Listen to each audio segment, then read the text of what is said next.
So my name is Radesh Welling. I'm from Navin Fluorine. And the subject that I have been given to speak on is navigating the margin pressures in volatile scenarios.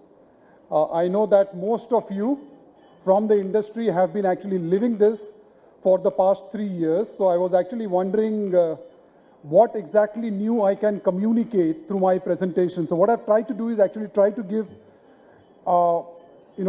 I've basically tried to speak on this subject from the context of Navin Fluorine. And this perspective here, I don't know if this is working.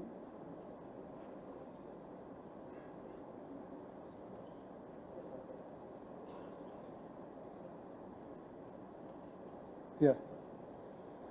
So as I mentioned, the subject is navigating margin pressures in volatile scenarios. And what I will be actually sharing is the perspective of Navin Fluorine. So from the vantage point of Navin Fluorine. So it will basically talk about our context, and from our context, how have we seen it or how we are seeing it going forward. So just to explain Navin Fluorine, or just to put that context in perspective.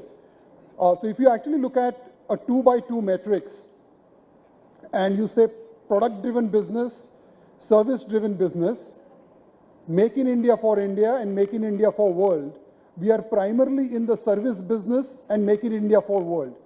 So it is basically from that context that this presentation has been prepared. Of course, it can be contextualized for other scenarios as well.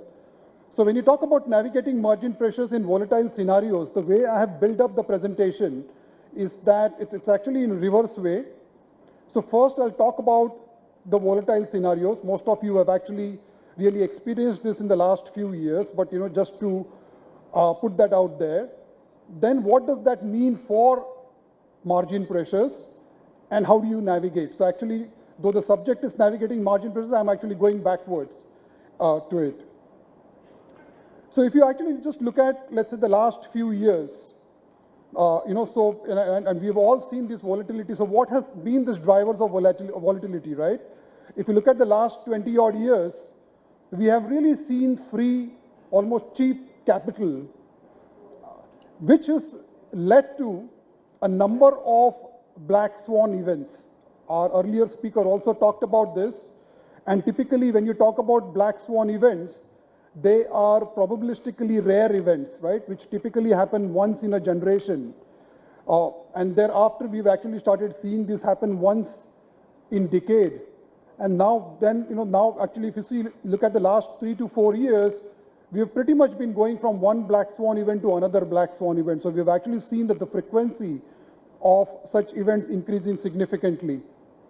What that means for us is that we constantly are in an environment of demand and or supply shocks. So you suddenly see a sharp escalation in demand, leading to shortage of supply, then excess supply coming in, then demand going down, and that circle just continues. And that circle is actually continuing at a much quicker frequency and is becoming deeper, which is also leading to a lot of logistical uncertainty, which we have seen in the past 3 years as well. Now leading to a lot of destocking and restocking shocks. Now, especially for chemical industry, and probably that's relevant for many of you, certainly it's relevant for us, we actually play in really upstream in the value chain. So any stock or any shock or any demand supply volatility or changes in the consumption, as long as they are short or brief, they don't really impact us because we are really upstream in that value chain. What really impacts us is this destocking and restocking. So whenever, as soon as our customers or consumers start seeing the signs of consumption slowing down, there's a huge amount of destocking that happens. Again, as soon as they start seeing the consumption picking up or demand picking up, there's a huge amount of restocking that actually happens. And we have actually seen, we have plotted these numbers over the last 7 years.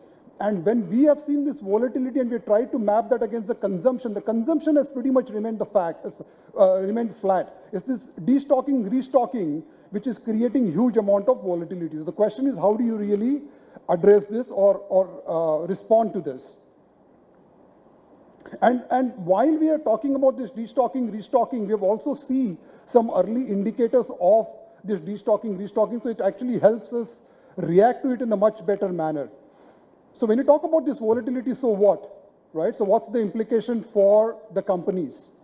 A, it's very tough to make long-term pricing decisions. When you talk about long-term, it's either for a quarter or for a year or a multi-year agreement that we talk about. It's becoming exceedingly tougher to make these kind of decisions.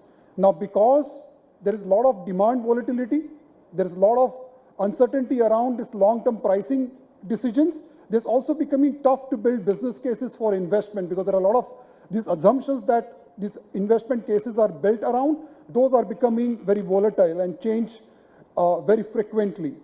Also, we are seeing significant increase in the number of variables to consider while supply chain planning. Now, when I talk about supply chain planning, we are looking at three pieces. We are talking about inbound material movement, the inventory planning, and the outbound movement. And if we are actually seeing all the variables with respect to each of those factors significantly changing. And more importantly, especially in the Indian context, the talent is really inadequate.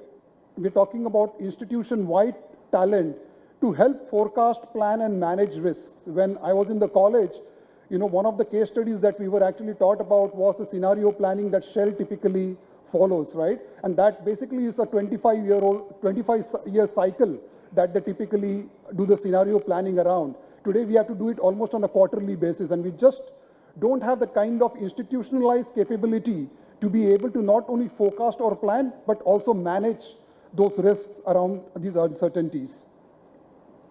So how does that play across the P&L? And when I talk about P&L, I'm also talking about certain elements around the capital investment which impact P&L, or certain elements around the working capital management or your balance sheet which actually plays into the P&L.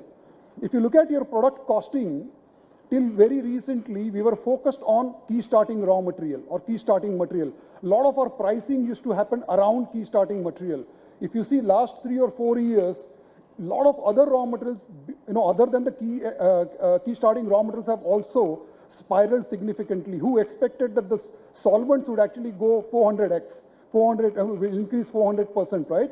So those have started impacting your pricing decisions significantly, and hence there's a need to look beyond just the KSM. From energy cost management to a complete process remapping. So earlier we were actually, when we actually started having these issues with respect to overall energy, we actually started looking at how we are going to better manage the energy cost, etc. Now most of the conversations that we are having with the customers are around a complete process remapping. How we better manage the byproducts that get generated, the isomers that get generated, etc., and relook at the entire process that currently is being followed. What we have also seen that the fixed cost, which traditionally have been considered fixed cost, are anything but fixed. One is because of the demand, volatility, because of which the allocation of the fixed cost is becoming a problem, and also because of certain elements which respect to the capital investments, etc., which are actually going into your P&L, also constantly move. Then also some of the elements which hardly showed any movement earlier, like for example, employee cost. Even there are a lot of one-time impacts which are coming in with respect to attrition, with respect to hiring cost, with respect to, let's say, certain one-time bonuses, etc., that need to be given for talent retention. So even elements like employee cost are significantly varying from year to year. And last but not least is, if you actually look at any of these projects, you basically have significant issues with respect to the cost and time overrun. So I've just mentioned some of the navigation tools. Again, this is contextual. This is primarily with respect to our context, our business model. So what we have tried to do is focus more on margin protection model. So suppose if we are looking at a project over a 7-year period or a 10-year period, we're saying what's the margin we actually would like to have in absolute number and in percentage over that period of time, and how do we ensure that that is protected with a certain milestones at the end of 2 years or end of 3 years to ensure that we actually have those margins achieved, or return profiles achieved after those milestone years with a true-up option after the set period.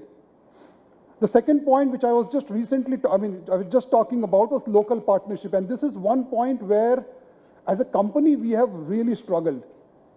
I'll just give you an example. There is one particular raw material that we were actually using in our company till very recently.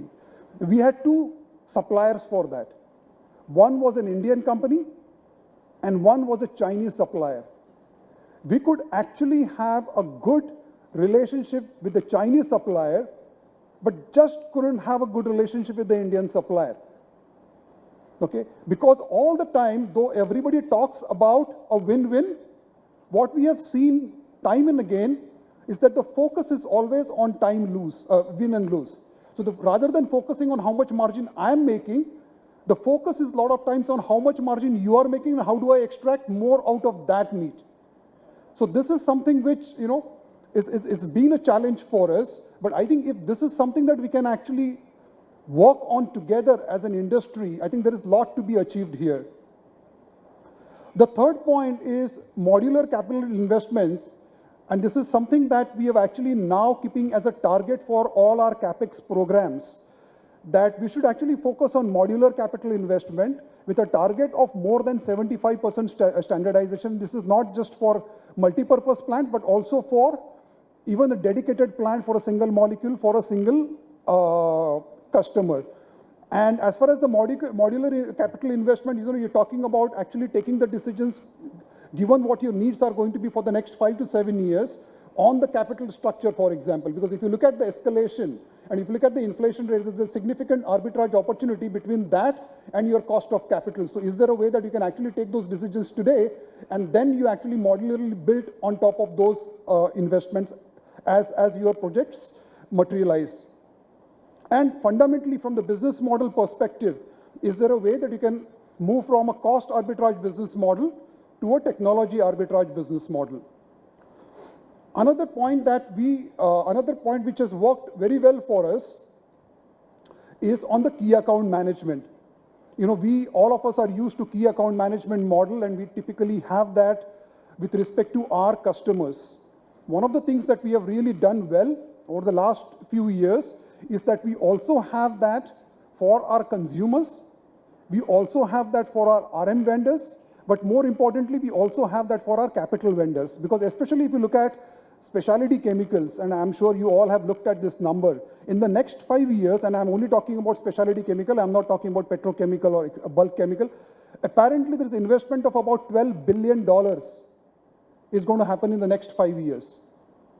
Now, if there is an investment, and all of you know that most of that investment happens in the Western Hemisphere, right? The state of Gujarat, Maharashtra, etc. Where are the suppliers? Where do you have good quality engineering firms to work with for $12 billion capex? So what we have done is for all the critical needs, for example, piping, okay, etc., we've actually now put key account managers who only handle these specific vendors, so that is significantly helping us to improve the engagement, thereby actually helping us on the time and cost piece on the project, and thereby then helping us a lot more visibility and stability to those costs. Just quickly, I'll run through the one case study of one of the projects that we have implemented recently. We actually did that entire business case was dollar denominated, though actually the sales was going to be in rupee. We basically said that let us do a complete dollar denominated business case to see the impact, not only of the exchange rate, but also some of these cost escalations that we typically have in Indian rupees, and see if that dollar or rupee depreciation can neutralize some of that. As I mentioned earlier, the pricing was completely on margin protection model rather than on a pure pricing model. And as a portfolio, we look at an enterprise level, we try to ensure that our overall portfolio is balanced. Also upfront, we clarified the trade-offs, because we said that and I'm giving an example of the project, it can actually be done for all the other aspects as well. We said that between time, cost, and quality, we can only optimize around 2. So what are those 2 that we are going to optimize around? Is it going to be time and cost? The quality is going to suffer. Cost and quality, time is going to suffer. Or time and quality, cost is going to suffer. So what are those two that you are actually going to ascertain your trade-off around? And another important aspect that we built in, and which is what we are actually building in all our future business cases, is all the RMs should be within the radius of less than 100 kilometers. So not just from India, but should be within the radius of 100 kilometers. And if it doesn't pass that test, we typically let go of projects. And there has to be alignment across the value chains, For example, if you have your customer and one important supplier for that particular project, ensure that your planning is all aligned. So for example, your customer shutdown is aligned with your shutdown, is aligned with your supplier shutdown, things like that. Obviously, the devil lies in the detail, but that's just one example of that. Now, some of the future challenges, one is we are actually moving to zero marginal cost of computing, right? So when we talk about digitization, etc., or when we talk about the automation, now the challenge is how do you actually manage the safety in that particular scenario, especially if you are going to build a digital twin. What happens if your system gets hacked into? Is there a potential for somebody remotely to cause a runway reaction for you? So what does this mean in terms of impact for your overall digitization process? Is not something that is going to happen tomorrow, but what happens 5 years down the line, what happens 10 years down the line? There's a significantly fast-moving environmental regulations. We've actually just seen, especially in our context, ICA just submitted a recommendation for banning about 100 PFAS products. Now that has a significant impact across the fluorine value chain. So, and when something like that happens, how do you actually react to that? Deeper and longer shocks. I think the industry is actually used to deeper shocks because, as I said, in the chemical industry, most of us actually play upstream in the value chain. So as long as that shock, even if it is deep, as long as it is not long, we have figured out a way to adapt to it. But what happens if the shock not only is deep, but also long? So that is something that we've just not used to. I mean, even if you saw in COVID, it was deep, but it was not long. Within 2 quarters, we were actually back. So how do you prepare for it? And the last but most important point is talent management. How do you really get a team? How do you institutionalize the process to be able to handle this? Because ultimately, we will have to prepare, we will have to create or craft a business model for uncertainties which are not evident today. If these risks are evident today, you can build a business model around it. So how do you build a business model around risks which are not evident today? For that, you require to have a certain agility, certain capabilities within your institute, within your organizational and institutionalized level. So how do you do that? Today, this is becoming a huge challenge for the entire industry. So those were some of the points and thoughts I just wanted to share with you. Thank you very much.